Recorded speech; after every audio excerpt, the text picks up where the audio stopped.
로코가 뭔지 아세요? 얼굴에 미소가 좀 번져야 되는데 로코를 알다니. 소망자매가 아는군요. 우리 김지현 집사님도 아시고 저 김민자매님도 아시고 뒤에 어르신들은 좀 로코가 뭐지? 뭐 이러고 있는 것 같아요. 로맨틱 코미디의 줄임말이 로코예요. 로코, 로맨틱 코미디, 사랑 관련된 이야기. 그래서 로맨틱 코미디 로코 드라마의 원조라고 하면 아마 이 드라마가 아닌가 생각합니다. 너무 옛날 드라마죠. 파리의 연인, 파리의 여인이죠. 연인, 파리의 연인이란 드라마인데 여기에서 남자 주인공이 여자 주인공에게 사랑을 고백하면서 노래를 한 곡 부릅니다. 그 노래가 바로 사랑해도 될까요? 유리상자가 부른 이 사랑해도 될까요라는 노래를 피아노를 이렇게 치면서 너무 멋있게 자기의 사랑을 고백하죠. 그래서 아마 파리의 연인 하면 이 장면이 가장 많이 떠오르지 않을까 생각이 드는데요. 제가 한번 가사를 한번 읽어드릴까요? 문이 열리네요. 그대가 들어오죠. 첫눈에 난 내 사람인 걸 알았죠. 내 앞에 다가와 고개를 숙이며 비친 얼굴, 정말 눈이 부시게 아름답죠. 웬일인지 낯설지가 않아요. 설레이고 있죠. 내 마음을 모두 가져간 그대, 조심스럽게 얘기할래요. 용기 내볼래요. 나 오늘부터 그대를 사랑해도 될까요? 제가 여러분을 바라보면서 지금 이 말을 하고 있죠. 처음인걸요. 분명한 느낌 놓치고 싶진 않죠. 사랑이 오려나 봐요. 그대에겐 늘 좋은 것만 줄게요. 웬일인지 낯설지가 않아요. 설레고 있죠. 내 마음을 모두 가져간 그대, 참 많은 이별, 참 많은 눈물 잘 견뎌냈기에 좀 늦었지만 그대를 만나게 됐나 봐요. 지금 내 앞에 앉은 사람을 사랑해도. 이런 가사입니다.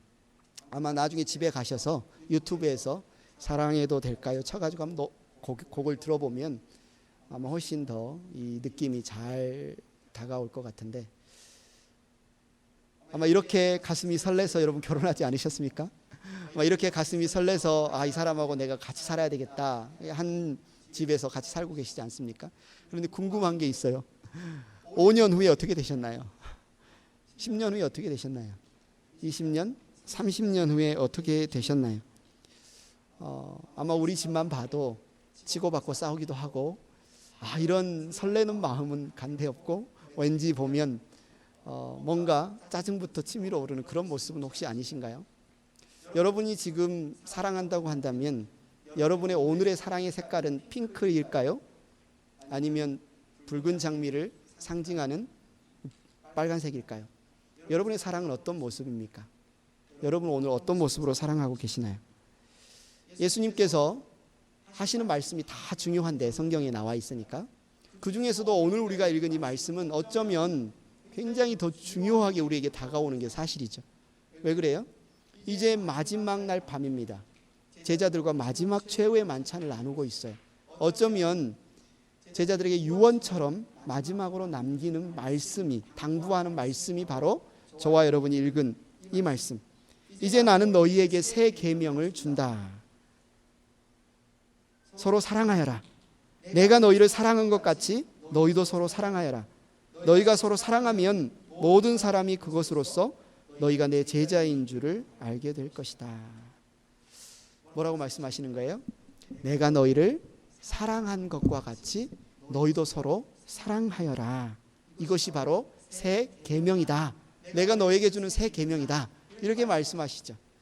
하나님, 예수님께서 우리에게 새 계명을 주셨다면 옛 계명도 있겠죠.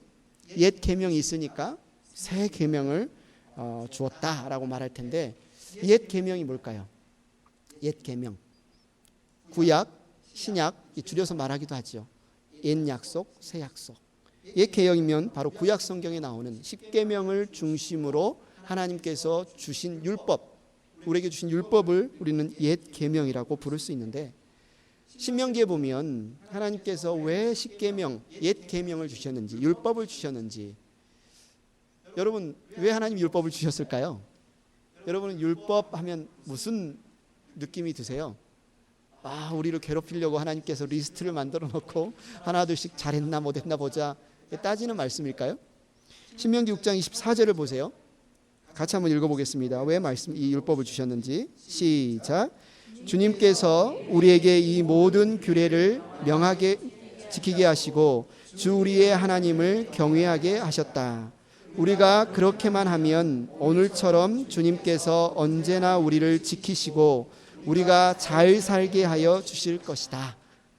하나님께서 이 옛 계명을 주신 첫 번째 목적은 뭐냐면 우리를 지켜주시기 위해서, 우리를 잘 살게 하시기 위해서 이 규례, 이 옛 계명, 율법을 주셨다고 말하고 있죠. 신명기 10장 13절에 보면 좀 더 다른 말로 또 표현하고 있어요. 같이 한번 읽어볼까요? 시작.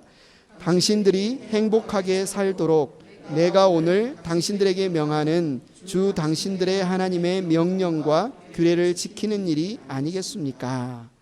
예. 두 구절 다 왜 옛 계명을 주셨다? 하나님께서 우리가 잘 살 수 있도록, 하나님께서 우리가 행복하게 살 수 있도록 우리에게 주신 것이 옛 계명, 율법이다. 그런데 왜 다시 이 옛 계명이 아닌 새 계명을 우리에게 주셨을까? 구약의 하나님의 백성들이, 구약의 믿음의 조상들이 이 옛 계명을 잘 지켜서 행복하게 잘 살았으면 문제가 없겠지만 우리는 잘 알잖아요. 그들이 하나님의 말씀에서 떠났고 다른 신을 섬겼고 서로를 사랑하지 않았고 하나님을 등졌고 결국 그들이 포로 생활을 하게 되고, 그래서 오늘 예수님께서는 이 땅에 오셔서 죄 가운데 죽어가는 사람들을 살리시기 위해서 새 계명을 준다. 내가 너에게 새 계명을 준다. 예수님이 이 땅에 오신 목적, 예수님이 이 땅에 오셔서 행하신 모든 일의 이유를 새 계명이란 단어에 딱 집어넣고 그 새 계명이 무엇인지를 이렇게 이야기하고 있습니다. 다시 한번 같이 한번 읽어볼까요? 시작. 이제 나는 너희에게 새 계명을 준다. 서로 사랑하여라. 내가 너희를 사랑한 것 같이 너희도 서로 사랑하여라. 너희가 서로 사랑하면 모든 사람이 그것으로써 너희가 내 제자인 줄을 알게 될 것이다. 새 계명이 뭐라고요? 서로 사랑하여라. 사랑이란 단어를 몇 번이나 반복합니까? 얼른 세보세요. 눈 좋으신 분들 몇 번? 4번이나 반복하면서 서로 사랑하여라. 서로 사랑하는 것이 어떻게 해요? 예수님이 우리를 사랑하신 것처럼 서로 사랑하는 것이 바로 참 계명이다. 좀 전에 그 파리 연인에서 나온 사랑해도 될까요? 라는 노래처럼 사랑 너무 좋죠. 설레죠.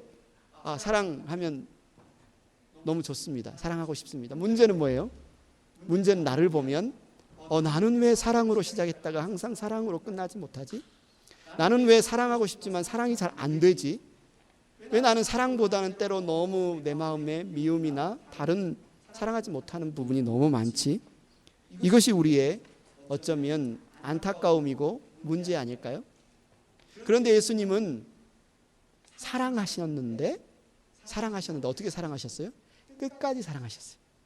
자기 사람들을 사랑하셨는데 끝까지 사랑하셨어요. 근데 우리는 이게 잘 안 돼요. 예수님이 우리에게 말씀하셨어요. 내가 너희를 사랑한 것 같이, 끝까지 사랑한 것 같이 너희도 사랑해라. 그러면 우리가 어떻게 우리가 끝까지 사랑할 수 있겠어요? 예수님의 모습을 살펴보면 되겠죠. 오늘 본문이 나온 말씀 바로 윗구절에 보면 13장 31절 32절에 보면 이렇게 말하고 있습니다. 유다가 나간 뒤에 예수께서 말씀하셨다. 이제는 인자가 영광을 받았고 하나님께서도 인자로 말미암아 영광을 받으셨다. 하나님께서 인자로 말미암아 영광을 받으셨으면 하나님께서도 몸소 인자를 영광되게 하실 것이다. 이제 곧 그렇게 하실 것이다. 두 구절에 영광이라는 단어를 4번이나 반복하면서 하나님의 영광, 예수님의 영광, 하나님께 돌리는 영광, 하나님께서 예수님께 주시는 영광, 그러고 나서 좀 전에 우리가 읽은 사랑, 새 계명인 사랑에 대해서 말씀을 하고 있습니다. 우리는 예수님의 사랑이 바로 예수님이 받으신 영광과 연관이 되어 있는 것을 알 수 있어요. 그래서 우리가 먼저 이 영광이 무엇인지, 예수님이 받으신 영광이 무엇이길래 내가 사랑한 것처럼 너희도 나를 사랑하라 라는 말 앞에서 영광에 대해 이야기를 할까? 31절에 보면 이제는 인자가 영광을 받았고 하나님께서도 인자로 말미암아 영광을 받으셨다. 예수님도 영광을 받았고 예수님이 하나님께 영광을 돌렸다 이렇게 말하고 있고요. 32절에는 하나님께서 인자로 말미암아 영광을 받으셨으면 하나님께서도 몸소 이제는 인자를 영광되게 하실 것이다. 이제 곧 그렇게 하실 것이다. 아니, 예수님께서 하나님께 돌리는 영광, 하나님께서 예수님께 주시는 영광, 이 영광이 도대체 무엇이길래 영광을 주고 영광을 받고 이 영광이 주님이 우리를 끝까지 사랑하시는 사랑과 영광이 돼 있을까 궁금하죠. 여기에 보면 31절 32절에 보면 이 영광이 무엇인지를 우리가 짐작할 수 있는 힌트들이 있는데 두 단어를 우리가 주목할 필요가 있습니다. 31절에 보면 이제는 인자가 영광을 받았고, 이제라고 말하고 있어요. 그리고 32절에 보면 이제 곧 그렇게 하실 것이다. 하나님께서 아들 예수님을 영광스럽게 하실 텐데 언제 할 거냐? 곧 그렇게 하실 것이다. 그러면 이제는 이라고 말하는 이제가 지금 어떤 상황인지, 무슨 일이 있었는지, 무슨 사건이 있었길래 지금 내가 영광을 받았다라고 예수님이 말씀하시는 걸까 살펴볼 수 있죠. 그래서 우리가 큐티를 이제 쭉 해오신 분들은 좀 좋습니다. 왜냐하면 스토리를 여러분이 알고 있기 때문에. 바로 예수님이 이 말씀을 하시는 현장에서 바로 전에 무슨 일이 있었냐면 예수님께서 식사를 하시다가 갑자기 일어서셔서 수건을 딱 챙기시더니 제자들 앞에 무릎을 싹 꿇고 물을 가져다가 제자들의 떼낀 발을 씻으시는 거예요. 근데 이거 굉장히 당시 문화로는 충격적인 일입니다. 왜냐하면 남의 발을 씻어주는 것은 가장 낮은 종만이 하는 일이었기 때문에. 이제는 이라는 말은 예수님이 바로 제자들의 발을 씻기신 그 일 이후에 예수님이 하신 말은 이제는 내가 영광을 받았다. 그런데 상식적으로는 말이 안 되지요. 정말 부끄러운 일이에요.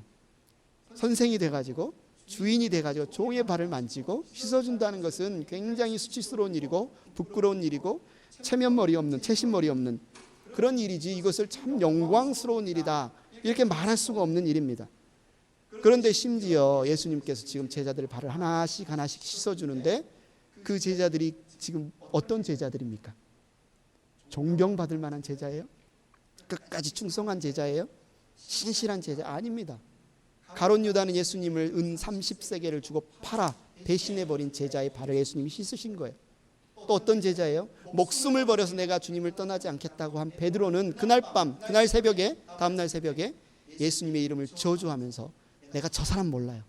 3번이나 부인했던 사람이에요. 대제사장이 보낸 경비대원들과 사람들이 몽둥이와 칼을 들고 예수님을 잡으러 왔을 때 예수님 겟세마네 동산에서 기도하던 제자들 어떻게 했어요? 걸음아 나 살려라 하고 다 도망쳐버렸던 제자들이에요. 뭔가 그럴 자격이 있는 사람, 뭔가 그렇게 해서 보람이 있는 사람의 발을 예수님이 그렇게까지 씻겼다면 참 영광스러운 일이다 라고 말할 수 있겠지만 제자들은 그런 제자들이 아니었다는 거죠. 아니 어떻게 자기를 배신할 사람, 자기를 저주할 사람, 자기를 버리고 떠날 사람, 그런 사람들을 발을 씻는단 말입니까? 한 치 앞도 모르게. 그러면서 그것을 보는 사람들이 야, 자신을 배신할 사람의 발을 씻어주는 예수님을 보면서 참 영광을 받으셨다, 참 영광스럽다 그렇게 말할 수 있겠어요? 그런데 이제 곧 아버지께서 아들을 영광스럽게 하실 것이다 예수님께서 이렇게 말씀하셨는데 이제 곧 무슨 일이 일어나요? 대제사장이 보낸 사람들이 예수님을 끌고 가서 당시에 율법대로 신문한 것이 아니고 밤에 불법적으로 예수님을 신문하고 억울한 누명을 씌우고 채찍질을 하고 침을 뱉고 조롱하고 그에게 고난을 겪게 하고 결국은 그를 골고다로 끌고 가서 몸에 입고 있는 모든 옷을 벗겨버리고 벌거벗은 채로 사람들이 걸어다니는 사거리 높은 곳에 못 박아 죽이는 일이 일어나죠. 누가 이 일을 보면서 참 하나님이 아들을 영광스럽게 하셨다, 하나님이 그 아들을 영광스럽게 하셨다 그렇게 여길 수 있겠습니까? 상식적으로 생각해 보세요. 사랑하는 아들을 수치당하게 하고 침뱉음 당하게 하고 모욕당하게 하고 오해받게 하고 매맞게 하고 결국은 저주받은 나무라고 불리는 십자가에서 죽게 만드신 그 일을 보면서 예수님이 뭐라고 하시는 거예요? 아버지께서 나를 이제 영광스럽게 하실 것이다. 아니 예수님이 너무 충격을 받으셨나요?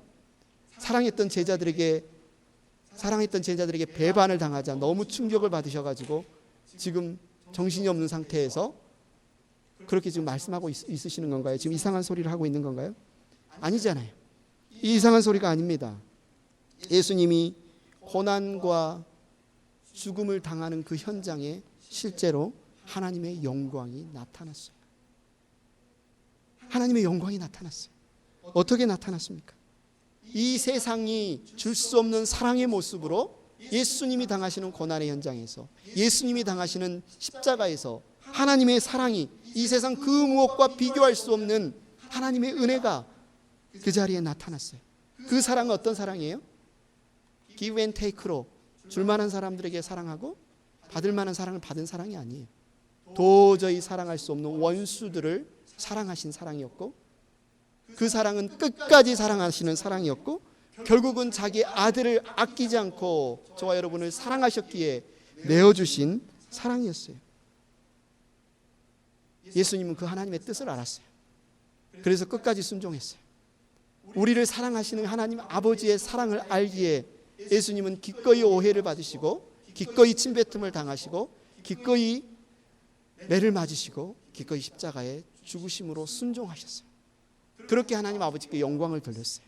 이렇게 순종함으로 아버지의 뜻을 행하는 아들을 보면서 아버지께서도 아들을 영광되게 하셨다. 영광되게 하셨다. 그래서 예수님이 하나님께 어떻게 영광을 돌리셨나요? 하나님의 사랑을 십자가에서 실천하심으로.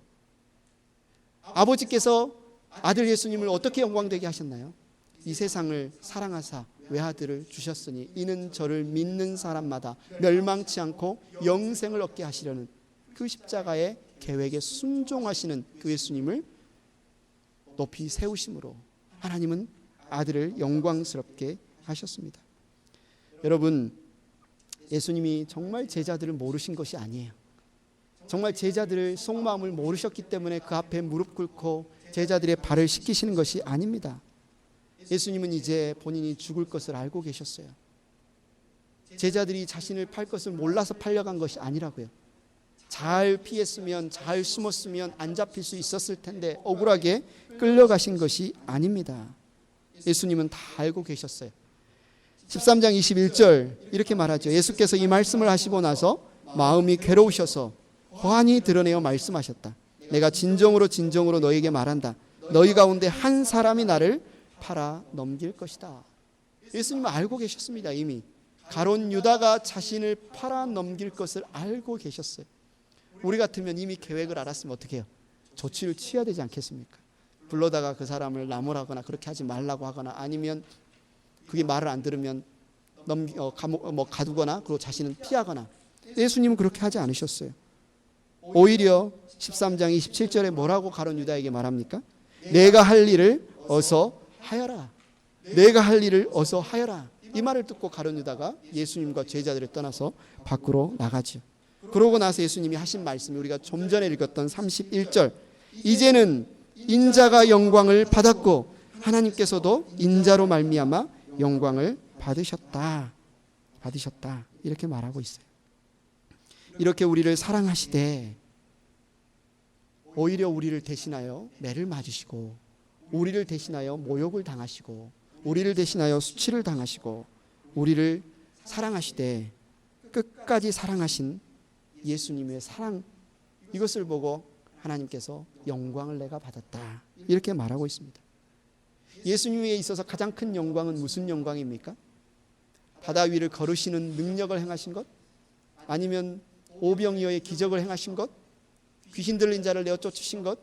병든 38년 된 병자를 일으키신 것? 눈먼 자의 눈을 뜨신 것? 이것이 예수님이 행하신 가장 큰 능력, 어쩌면 가장 큰 영광일까요? 아니요. 성경은 말합니다. 사랑하시되 끝까지 사랑할 수 있는 능력, 사랑하시되 그 사랑을 위해서라면 못할 것이 없으신 분의 능력, 그 사랑을 성경은 예수님의 능력이다, 예수님의 영광이다. 저와 여러분을 사랑하셨기에 자신이 받는 오해에 대해서 논란하지 않으시고 오히려 묵묵히 저와 여러분을 대신해서 오해를 받으시고, 저와 여러분을 대신해서 매를 맞으시고, 저와 여러분을 대신해서 십자가에 죽으신 그 사랑의 능력을 성경은 예수님이 받으신 영광이다라고 말하고 있는 거죠.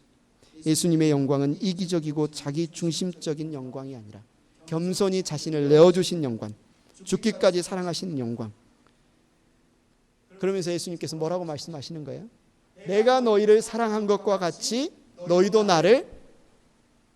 서로를 사랑하라. 그러면 내가 너희를 끝까지 사랑함으로 아버지께서 나를 영광되게 하는 것 같이, 그 영광에 참여시키신 것 같이 너희도 아버지의 영광에, 나의 영광에 참여하게 될 거야 라고 말하는 거죠. 우리가 어떻게 하나님의 영광에 참여할 수 있어요? 예수님이 사랑하신 것처럼 끝까지 사랑하면. 이것이 예수님께서 우리에게 순종하라고 주신 새 계명입니다. 이 계명에 순종함으로 우리는 하나님의 영광에 참여할 수 있어요. 같이 다시 한번 읽어볼까요? 시작. 이제 나는 너희에게 새 계명을 준다. 서로 사랑하여라. 내가 너희를 사랑한 것 같이 너희도 서로 사랑하여라. 너희가 서로 사랑하면 모든 사람이 그것으로써 너희가 내 제자인 줄을 알게 될 것이다. 하나님께서는 이 세상에서 찾아볼 수 없는 사랑을 우리에게 보여주셨어요. 이 세상엔 상식적으로 도저히 이해할 수 없는 사랑을, 이 세상의 상식을 뒤엎으시는 사랑을 우리에게 보여주시고, 예수님은 우리에게 그렇게 말하는 거예요. 이제 너희는 이 사랑으로 살아야 한다. 이 사랑만이 너희를 살릴 수 있고, 이 사랑만이 너희를 지배하게 하고, 이 사랑의 힘으로 살 수 있다. 바로 예수님이 끝까지 사랑하심으로, 십자가에 죽기까지 사랑하심으로 만드신 새로운 공동체, 그 공동체를 우리는 교회라고 부릅니다. 여러분이 바로 그 교회가 되셔서 이 자리에 앉아 있는데, 교회가 유지될 수 있는 유일한 능력은 바로 사랑입니다.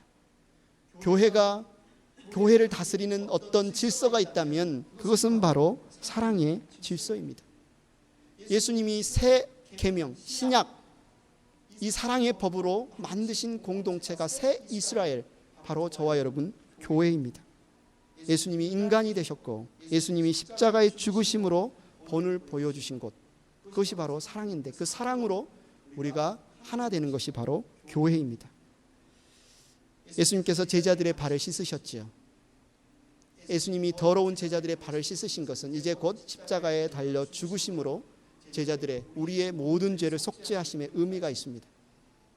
그런데 그 제자들의 발을 다 씻기시면서 거기에서 그치지 않고 요한복음 13장 13절 15절에 이렇게 말씀을 하십니다. 너희가 나를 선생님 또는 주님이라고 부르는데 그것은 옳은 말이다. 내가 사실로 그러하다. 주이며 선생인 내가 너희의 발을 씻겨 주었으니 너희도 서로 남의 발을 씻겨 주어야 한다. 내가 너희에게 한 것과 같이 너희도 이렇게 하라고 내가 본을 보여준 것이다. 16, 17절에 말하죠. 내가 진정으로 너희에게 말한다. 종이 주인보다 높지 않으며 보냄을 받은 사람이 보낸 사람보다 높지 않다.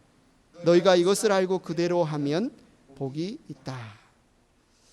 우리가 알다시피 이 세상은 어쩌면 약육강식, 아니면 어떤 신분, 어떤 능력, 어떤 지위, 어떤 그 질서대로 움직이는 곳이 이 세상입니다. 그러나 교회는 사랑으로 움직이는 것이고, 그 사랑의 표현은 큰 자가 작은 자를 섬기는 것, 능력 있는 자가 연약한 자를 섬기는 것.